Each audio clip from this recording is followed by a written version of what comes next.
अभी जो वक्त चल रहा है कि मौसम थोड़ा सा चेंज हो रहा है। रातें थोड़ी सी ठंडी हो गई है और दिन गर्म।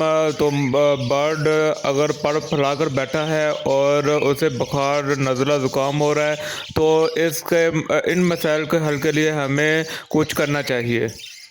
जो पुराने दोस्त हैं उन्हें तो पता है कि बर्ड की ट्रीटमेंट कैसे की जाती है, तो जो न्यू फेंसर है उन्हें नहीं पता होता कि बर्ड अगर बीमार हो तो उसको कैसे सही किया जाए।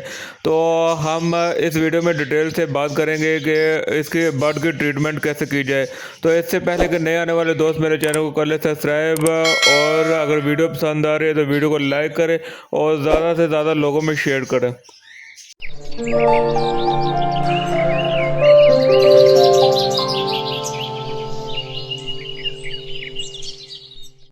अस्सलाम वालेकुम दोस्तों, यूनिक वर्ड में आपको खुशामदीद कहते हैं। तो वक्त को ज़ाय किए बगैर वीडियो का आगाज़ करते हैं। जो अभी का मौसम चल रहा है वो रातें ठंडी हो गई है और दिन थोड़े से गर्म है। ऐसे मौसम में क्या होता है कि बर्ड को फीवर हो जाता है, तो आपको इस सिलसिले में ज़रूरी इक़दाम करने होंगे ताकि बर्ड बीमार होने से बच जाए। आपको क्या चाहिए कि आप अपने बर्ड को ऐसी चीज़ें प्रोवाइड करें कि बर्ड सर्दियाँ शुरू हों तो बर्ड में इतनी क़ुव्वत मुदाफ़ियत हो कि बर्ड सर्दियों को बर्दाश्त कर सके। आपने क्या करना है कि एक चीज़ का आपने ख्याल रखना है कि ह्यूमिडिटी लेवल जो ऊपर नीचे होता है उसका ख्याल रखना है। आपने एक टेम्परेचर मशीन लाकर घर में रखनी है, तो उसमें आपको उसकी रीडिंग पता चलती रहेगी। क्योंकि अगर ह्यूमिडिटी लेवल ऊपर जा रहा है तो आपको उसके लिए क्या इक़दाम करने चाहिए, अगर ह्यूमिडिटी लेवल नीचे गिर रहा है तो उसके आपके लिए क्या इक़दाम करने चाहिए। दूसरी चीज़ आपको बताता चलूँ कि आप नीम का पत्ता जो कि हर दूसरे तीसरे घर में लगा होता है, तो आपने क्या करना है, नीम का पत्ता लेकर अपने बर्ड को महीने में 1 से 2 मरतबा आपने पानी में बॉईल कर कर अपने बर्ड को देना है। तो ये बड़ा ही फ़ायदेमंद है और जब सर्दियाँ शुरू होगी तो ये बर्ड में क़ुव्वत मुदाफ़ियत पैदा करेगा और बीमारी से जूझने के लिए ये बड़ा ही मावन साबित होगा। आपको बताता चलो कि बर्ड अगर बीमार भी होगा तो ये नीम का पत्ता जो इसका पानी होगा वो बर्ड के लिए बड़ा ही मुफीद है और बर्ड धीरे धीरे सही होना शुरू हो जाएगा। तो आपने अपने बर्ड को नीम के पत्ते का पानी लाजमी देना है। जो नीम का पत्ता है वो बजित पैरट हो गए, जितने भी छोटे बर्ड हो गए, ख़ास तौर पर जावा चिड़िया हो गई, फिंची चिड़िया होगी, उन्हें भी बहुत पसंद है। आप इन्हें नीम के पत्ते वैसे भी इन्हें दे दें तो ये बड़े शौक़ से खाते हैं और इसका पानी जो है वो इनके लिए बड़ा ही मुफीद साबित होगा। बर्ड की ह्यूमैनिटी स्ट्रॉन्ग करने के लिए ये बड़ा ही कारआमद है। तो आप इसे साल में पूरा साल भी नीम का पत्ता दे सकते हो। अगर आप अपने बर्ड को साल भर नीम का पत्ता देते रहेंगे तो मैं आपको कहता हूँ कि जब मौसम तब्दील हो रहा होगा तो आपके बर्ड ज़्यादा बीमार नहीं होंगे। तो अगर कोई बर्ड परफला कर बैठ भी जाएगा तो नीम का पत्ता देने से आपका बर्ड ठीक हो जाएगा और स्ट्रॉन्ग हो जाएगा, क्योंकि वो सारा साल अब नीम का पत्ता लेता रहा है, तो आपका बर्ड बीमार नहीं होगा। इसमें एक और चीज़ ऐड कर सकते हैं कि आप अपने बर्ड को नींबू का रस दें। नींबू का रस भी इंसानों के लिए इतना मुफीद है तो बर्ड के लिए भी ये बहुत मुफीद है। आपने नींबू का रस थोड़ा थोड़ा करके अपने बर्ड को देना है। तो सर्दियाँ शुरू होती हैं तो ये भी बीमारी का तौर है और आपका बर्ड बीमार नहीं होगा। अब मेडिसन की बात करें तो अगर आपका बर्ड बीमार हो चुका है और आपका बर्ड ज़्यादा बीमार हो चुका है, तो आपका बर्ड पड़पड़ा कर बैठा है, जहाँ उसे नज़ला ज़ुकाम है, नाक से पानी निकल रहा है, जहाँ फिर एक जगह सुस्त होकर बैठा है, तो आपको अपने बर्ड को मेडिसन प्रोवाइड करनी होगी। तो मैं इस वीडियो में आपको मेडिसन के बारे में बताऊंगा कि आपने अपने बर्ड को कौन कौन सी मेडिसन देनी है।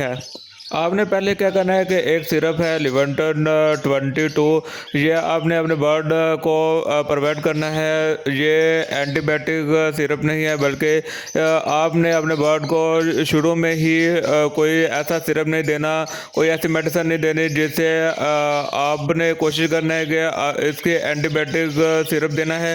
तो ये जो सिरप है ये नुकसान नहीं देता। तो जैसे ही आपने देखना है कि आपका बर्ड बीमार है तो आपने लिवेंटन 22 अपने बर्ड को प्रोवाइड करना है। और उससे क्या होगा कि आपके बर्ड में क़ुव्वत मुदाफ़ियत आएगी और इसमें बहुत सारे फ़ायदे हैं।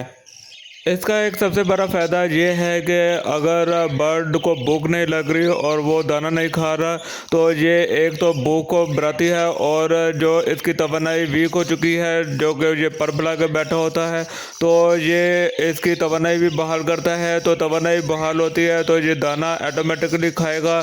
तो दाना खाएगा तो ये तंदुरुस्ती की तरफ आना शुरू हो जाएगा। इसका तरीका इस्तेमाल ये है कि आपने क्या करना है कि 1 लीटर पानी में चंद कतरे आपने सिरप के डालकर अपने बर्ड को प्रोवाइड करना है। और मैं कहता हूँ कि आपका बर्ड हेल्दी एंड एक्टिव हो जाएगा, और वो दाना भी खाना शुरू हो जाएगा, उसकी तवानाई भी बहाल हो जाएगी और उसे भूख भी लगना शुरू हो जाएगी। मैं शुरू में ही एंटीबायोटिक मेडिसन रिकमेंड नहीं करूँगा। उसका ये काम होता है कि वो बैक्टीरिया को मारते हैं। तो बर्ड के अंदर अच्छे बैक्टीरिया भी होते हैं, तो एंटीबायोटिक उन बैक्टीरिया को भी मार देता है। तो आप ये सिरप दें, इस सिरप से बर्ड को इंशाल्लाह ताला बहुत फ़ायदा होगा। एंटीबायोटिक जो मेडिसन है उससे बर्ड थोड़ी देर के लिए सही तो होगा, लेकिन वो दोबारा बीमार भी हो सकता है। आप फिर दोबारा एंटीबायोटिक देंगे, इस तरह क्या होगा कि जो अच्छे बैक्टीरिया है वो भी बार बार मरते रहेंगे और बर्ड को नुकसान भी हो सकता है। तो आपको चाहिए कि आप एंटीबायोटिक से थोड़ा सा परहेज़ ही करें।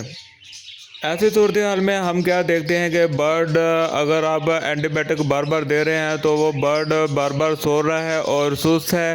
तो इसके साइड इफ़ेक्ट आपको इस तरह को देखने को मिलेंगे। एंटीबायोटिक मेडिसिन देने से उसका लूज मोशन बढ़ सकता है, और उसका इम्यूनिटी लेवल बढ़ सकता है, और ज़्यादा बीमार हो सकता है बर्ड। अगर आप का बर्ड नेचुरल तरीके से ठीक नहीं हो रहा, तो फिर आप इस सूरत में एंटीबायोटिक मेडिसिन अपने बर्ड को प्रोवाइड कर सकते हैं, ताकि आपका बर्ड एक्सपायर होने से बच जाए। एंटीबायोटिक मेडिसिन में मैं आपको रिकमेंड करूंगा कि आप अपने बर्ड को पैनाडोल सिरप दें। ये बच्चों को देने वाला सिरप है। तो आपने बर्ड को सिरप देना है पैनाडोल। इससे आपके बर्ड को बड़ा फ़ायदा होगा और आपका बर्ड जल्द ठीक हो जाएगा। तो आपने इसका तरीका इस्तेमाल ये है कि आपने कुछ कतरे पानी में देने हैं। 1 लीटर पानी में आपने कुछ कतरे डाल देने हैं और बर्ड को रोज़ाना एक टाइम आपने बर्ड देना है। और आपने क्या करना है, रात को बर्ड को प्यासा रखना है और सुबह आपने पानी दे देना है अपने बर्ड को। और इंशाल्लाह ताला आपका बर्ड अगर बीमार है तो वो ठीक हो जाएगा। तो यकीनन आज की वीडियो आपके लिए हेल्पफुल साबित हुई होगी। तो नेक्स्ट वीडियो में हम आपसे मिलेंगे इंशाल्लाह ताला। तो अब के लिए इतना ही। अल्लाह हाफिज़ दोस्तों।